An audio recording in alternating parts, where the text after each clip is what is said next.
в който ние си мислиме, че това е съвсем нормално. Но има ли нещо повече в живота, в който ние живеем?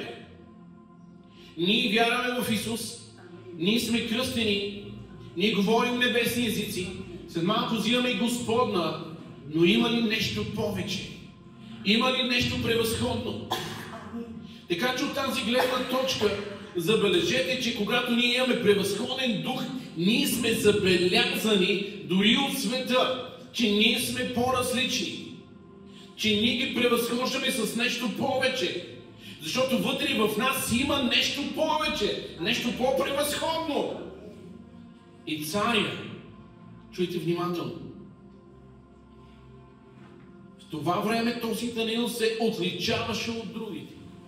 Отличаваше.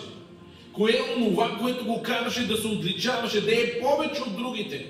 И ние разбираме в дълбочината на това слово, което казва: от другите князе и сатрапите, защото в него имаше,